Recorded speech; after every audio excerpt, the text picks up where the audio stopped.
ഞാൻ പറഞ്ഞത് ഇത് തന്നെ. നല്ല ബാത്റൂമിനകത്ത് ഈ പാവങ്ങളെ കയറ്റി കിടത്തണം. കിടത്താനല്ല, ബാത്റൂം ഉപയോഗിക്കണം. ഇനി നാളെ ഒരു ആൾക്കാർക്ക് ഇത് ഉണ്ടാവരുത്, അല്ലേ? ഇപ്പം എൻ്റെ ഭാര്യ ഇന്നിപ്പം മരിച്ചു പോയെ, അല്ലേ? അതേ കണക്ക് ഇനിയൊന്നും ഉണ്ടാവരുത്. അതേ കണക്ക് ഒരുപാട് ഭാര്യമാരും മരിച്ചു പോകരുത്. എനിക്കതേ പറയാനുള്ളൂ. ഈ മെഡിക്കൽ കോളേജുകാരുടെ അടുത്ത് എനിക്ക് അതേ പറയാനുള്ളൂ. എല്ലാം വൃത്തിയാക്കി വെക്കുക. അല്ല പിന്നെ നമ്മളിപ്പോൾ എന്നാ ഈ അവസ്ഥയിൽ എനിക്ക് വേറെ ഒന്നും പറയാനില്ല. ശരിയല്ലേ? ആ സമയത്ത് ഇവിടെ തന്നെ ഉണ്ടായിരുന്നു. ഞാനുണ്ടായിരുന്ന ബ്ലഡ് ബാങ്കിലായിരുന്നു. ഞാൻ ഓരോന്നോരോന്ന് ടെസ്റ്റ് ചെയ്യാൻ എൻ്റെ കൂടെ വരുമായിരുന്നു. എന്നിട്ട് ഞാൻ ഇതിന് അസുഖമൊക്കെ ഉള്ള പ്രഷറൊക്കെ ഉള്ളതാണ്. അപ്പോൾ ഞാൻ കയറ്റി വിടിയായിരുന്നു. ഞാൻ നീ ഒന്നും വരണ്ട, ഞാനിതെല്ലാം ടെസ്റ്റ് ചെയ്ത് കൊണ്ടുവരാം, ഒരു 3-4 കൊണ്ടുപോകണം. അപ്പോൾ അങ്ങനെയൊക്കെ ആയിട്ട് പറഞ്ഞു വിടുമായിരുന്നു. അപ്പോൾ ചേച്ചിയെ കാണാനില്ല എന്ന് പറഞ്ഞു. അപ്പോൾ മെഡിസിൻ കൊടുക്കണം, ഫുഡും കൊടുക്കണമെന്ന് പറഞ്ഞാൽ അങ്ങ് വാർഡിലോട്ട് പോകുന്നത്. എന്നിട്ട് ഇതൊക്കെ കൊടുത്തതിന് ശേഷം ബായ മുഖം കഴുകാനാണ് ഇവിടെ വരുന്നത്. വന്നപ്പോഴാണ് ഇത് ഇടിയുന്നത്. അങ്ങനെയാണ് സംഭവം നടന്നതെന്ന് എനിക്ക് തോന്നുന്നത്. അപ്പോൾ ഞാൻ നിലവിൽ അവിടെ ഇല്ല. കൊച്ചേ ഉള്ളായിരുന്നു. കൊച്ച എന്നെ നിലവിളിച്ച് വിളിക്കുകയായിരുന്നു, ഇങ്ങനെ കെട്ടിടം ഇടിഞ്ഞ് വീണെന്ന്.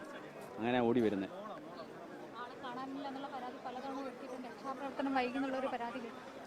രക്ഷാപ്രവർത്തനം അപ്പോഴത്തെ തൊട്ട് ഇവിടെ രക്ഷാപ്രവർത്തനം നടത്താനുള്ള ഏരിയ അല്ലല്ലോ, റാമ്പാണ് കിടക്കുന്നത്. അതിനകത്ത് JCB ഒക്കെ കൊണ്ടുവരാൻ പാടാം. അതൊരു നമ്മൾ കുറ്റം പറഞ്ഞിട്ട് കാര്യമില്ല. പിന്നെ ഉള്ള സമയത്ത് അത് മാത്രമല്ല, റഷ് സമയമാണ്. ഏതാ ഈ സമയം നല്ല ആൾക്കാർ തിങ്ങി നിൽക്കുന്ന സമയമാണ്. അപ്പോൾ ഇതിൻ്റെ ഇടയ്ക്ക് കൊണ്ടുവരാൻ പാടാം. എന്തായാലും അവർ കൊണ്ടുവന്ന് നോക്കി.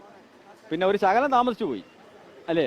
ഒരു ശകലം നേരത്തെ ആയിരുന്നെങ്കിൽ, ഇത് നല്ല സ്ഥലത്തായിരുന്നെങ്കിൽ എളുപ്പം JCB കൊണ്ട് കുത്തി നോക്കി ആളിനെ എടുക്കാമായിരുന്നു. പക്ഷെ ഒരു ശകലം താമസിച്ചു പോയി അതിനകത്ത്.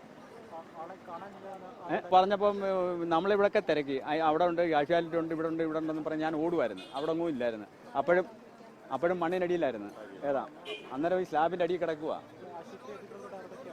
അതൊക്കെ ഇവിടെ ഉള്ളവരടുത്തൊക്കെ പറഞ്ഞിട്ടുണ്ട്. അന്ന് വീട്ടിലോട്ടാണ് കൊണ്ടുപോയി. ഓപ്പറേഷൻ അത് കൃത്യമായിട്ട് എനിക്കറിയത്തില്ല. അത് ഒരു തമ്മിൽ സംസാരിച്ച വേറെ ആൾക്കാരെടുത്താണ്. അപ്പോൾ അതൊരു ഡേറ്റ് പറഞ്ഞിട്ട് ഓപ്പറേഷൻ ചെയ്യാമെന്നാണ് പറഞ്ഞത്. പരാതിയായിട്ട് നമ്മൾ ഒന്നുമില്ല, അല്ലേ? എന്നാ പരാതി? നമുക്കൊരു പരാതിയില്ല. ഞാനിപ്പോൾ ആ ഒരു പരാതി പറഞ്ഞിട്ട് കാര്യമില്ല. എൻ്റെ ഭാര്യ മരിച്ചിട്ട് നിൽക്കാൻ ഞാൻ ആരുടെ പരാതി പറയുന്നത്? ഇതൊക്കെ നേരാൻ പാട്ടിന് ഇപ്പോഴും ഞാൻ പറയുന്നത്, ഇനിയുള്ള കാര്യങ്ങൾ നേരാൻ പാട്ടിനാവണം. തീർച്ചയായും എൻ്റെ കുഞ്ഞുങ്ങളെ പഠിപ്പിച്ച അവള് തന്നെ. ഞാനല്ല, ഞാനൊന്നുമല്ല. 2 പിള്ളേരെ പഠിപ്പിച്ചതാ. എനിക്കതേ പറയാനുള്ളൂ.